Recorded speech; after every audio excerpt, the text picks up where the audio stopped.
Olá, nossa conversa de hoje é com o poeta Fernando Abreu. Depois de iniciar uma carreira com poemas curtos, quase aforismos, o poeta sentiu a necessidade de um novo desafio e apostou numa obra mais verborrágica e intensa. O resultado é o livro Aliado Involuntário.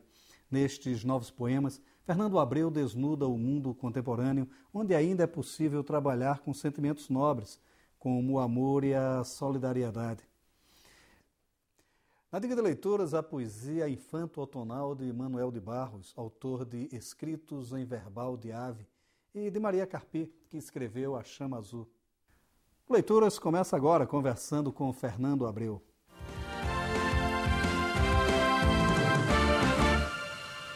Fernando, bom, o seu terceiro livro, O Aliado Involuntário, a primeira coisa que me chamou a atenção no livro é quando você se dispõe a rever a sua estética poética, que é uma coisa interessante. Você procurar trabalhar, passou 8 anos em silêncio, né? Quer dizer, em silêncio em termos, mas entre um livro e outro, né?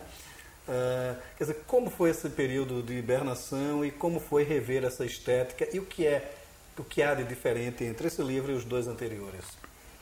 Olha, basicamente vamos dizer que tenha sido um ciclo que se fechou e me levou a um certo impasse, né? O que é que eu vou fazer? Eu terminei o segundo livro com a convicção de que eu estava encerrando uma experiência, que eu não queria mais, por mais bem sucedido em termos que tenha sido, que a gente está sempre errando e acertando aqui e acolá, mas enfim, eu já sabia o seguinte: bom, se tiver um terceiro não vai ser dessa forma, não vai ser. Vou ter que fazer outra coisa. Eu estava me sentindo um pouco refém daquela coisa do insight, do poema pronto, do poema curto, com que eu tinha trabalhado nos dois primeiros. Embora houvessem textos um pouco mais, um fôlego um pouco maior e tudo, mas o que predominava era isso. E eu estava me sentindo refém, me sentindo preso.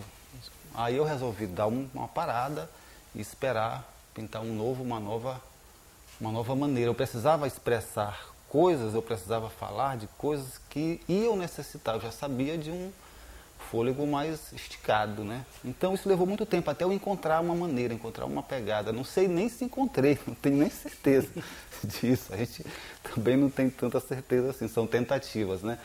Mas enfim, até que depois de muito rasgar papel, hoje não se rasga mais, a gente apaga no computador, né? Depois de muito apagar texto, eu comecei a sentir, bom, é por aqui, o negócio é por aqui. O fôlego é esse, a linguagem é esse, são tal. E aí eu fui procurar esticar a minha respiração pessoal mesmo. Eu fui fazer tai chi, fui fazer meditação, coisas que eu sabia que tinha a ver com o fôlego mesmo do poema. Porque o fôlego do poema é o nosso fôlego. O poema é a respiração, né?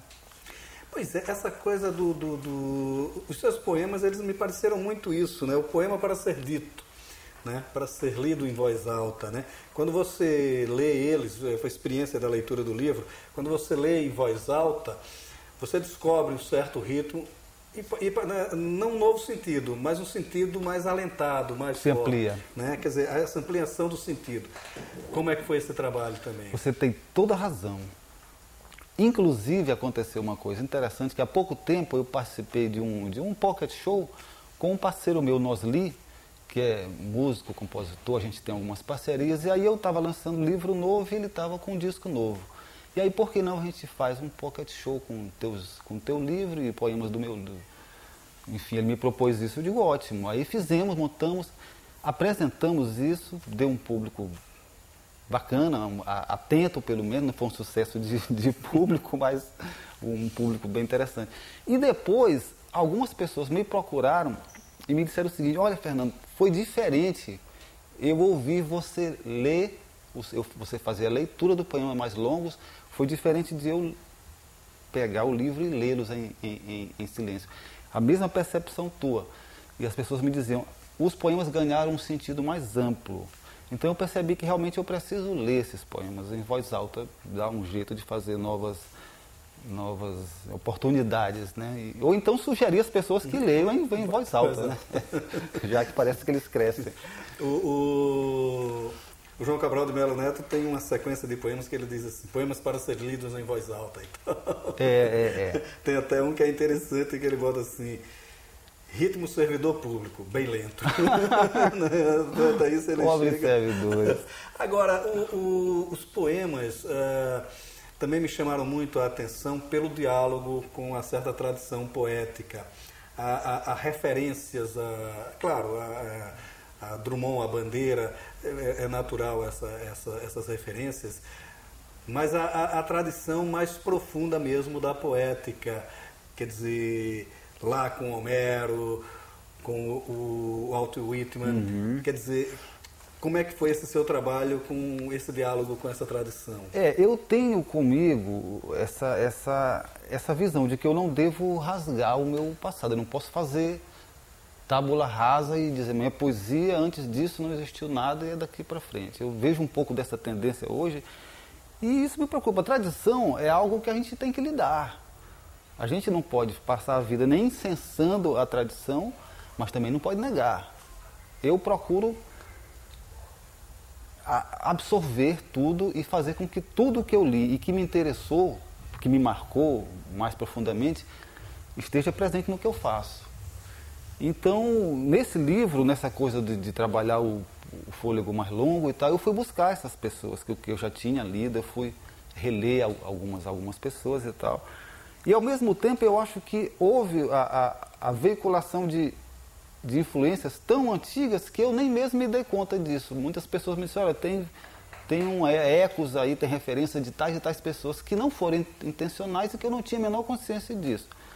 O Walt Whitman é consciente, Dylan Thomas é consciente, Drummond, de certa forma, é consciente, mas Bob Dylan é consciente, mas outras não, outras pessoas não, outros autores não, outras influências. Então é uma coisa, e eu tenho também a convicção, ou pelo menos a desconfiança, de que esses poemas, ou grande parte deles, tem uma coisa meio arcaica, tem um clima, tem um toque, um certo... Não que eles sejam arcaizantes na intencionalidade, mas eles, pela cadência deles, é uma cadência meio antiga, pausada. É interessante, é uma coisa... Vocês têm um grande poeta aqui no Maranhão, que é paraibano, mas que mora aqui há muitos anos, que é o Zé Chagas, que ele diz uma coisa, ele brinca muito, que ele diz assim, eu rimo porque eu sei rimar, né? E não é que você trabalhe necessariamente com a rima, mas você trabalha muito com a métrica. Eu percebi uma sequência métrica nos seus poemas. As rimas, elas não acontecem porque não há necessidade da rima para a manutenção dessa métrica. Me pareceu muito esse trabalho, que é um trabalho extremamente delicado da poesia e de reverência, de certa forma, à poesia, né? Quer dizer, como é que se deu esse trabalho também, essa nova, de certa forma, essa conceituação estética dos seus poemas? Esse livro, na verdade, ele me ensinou muitas coisas sobre mim, como artista, né? Como alguém que quer fazer poesia, que tem a poesia como uma atividade mesmo, vital. Uma coisa que ele me ensinou muito claramente era algo com uma ideia contra a qual eu me rebelava. E me ensinou que eu não sou um poeta conceitual, eu sou um poeta de poemas. Eu não sou aquele cara que planeja um livro, vou fazer um livro de poesia que vai ser assim, ele vai ter tais e tais características, eu faço um certo arcabouço e me sento todo dia e vou trabalhando em cima disso até o livro estar pronto. Eu te confesso que eu tentei. Cheguei a alimentar essa ilusão. Para mim é uma ilusão. No meu caso, acho admirável, invejo essas pessoas que conseguem planejar um livro de poemas e fazer um livro de poemas e tal, com essa coesão conceitual. Eu não tenho e agora aprendi a não lutar contra isso. Então meu livro, minha poesia, faço um poema, o outro poema é outra coisa e tal. Ele ganha um conceito quando eu dou por encerrado. Bom, depois que eu terminei, já chega, agora eu vou organizar o livro. Sim, nesse momento sim, aí eu vou organizando e eu percebo que tem tem um conceito que surge depois, nunca antes. E o lance da rima está aí. Eu imaginei antes que, bom, vai ser um livro totalmente de verso livre, verso branco, não vai ter rima, mas não aconteceu assim. Eu já tenho poemas mais metrificados e tal. E a partir do momento em que eu relaxei, não vai ser isso, alguns poemas, porque eu vi o seguinte, O poema é interessante, eu estou colocando algo que é importante para mim. Então não vou tolher isso porque tem uma métrica aqui, porque tem uma rima, porque contraria um princípio que eu tentei me impor. Aí eu relaxei, e o livro ficou dessa forma. Então tem aqueles poemas de versos brancos mais longos e tem também alguns poemas mais ou menos metrificados. Eu crio alguns metros próprios, quebro outros metros mais ou menos tradicionais e fui mais ou menos, me tranquilizei em relação a isso e aprendi algumas coisas.